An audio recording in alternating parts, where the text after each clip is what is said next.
আপনি কি জানেন মৃত ব্যক্তিরা কখন বুঝতে পারে যে তারা মারা গেছে? মৃত ব্যক্তিরা প্রথমে বুঝতে পারে না যে সে মারা গেছে।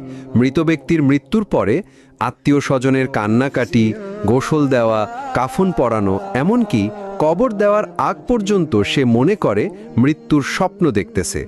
এমন অবস্থায় সে চিৎকার করে সাহায্যের জন্য বা তার স্বপ্ন ভাঙানোর জন্য।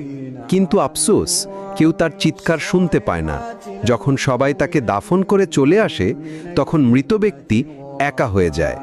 ঠিক তখনই মহান আল্লাহ তাআলা তার আত্মাকে পুনরায় তার দেহের মধ্যে ফিরিয়ে দেয়। প্রথমে মৃত ব্যক্তি এটি ভেবে নেয় যে হয়তো তার খারাপ স্বপ্ন শেষ হয়ে গেছে এবং সে ঘুম থেকে জেগে উঠেছে। তাই সে আল্লাহর কাছে কৃতজ্ঞতা প্রকাশ করে। এরপর সে তার শরীর স্পর্শ করতে থাকে, যা কিনা সবেমাত্র দাফন করা হয়েছে। তখন সে বলতে থাকে, আমার শার্ট কোথায়, আমার প্যান্ট কোথায়?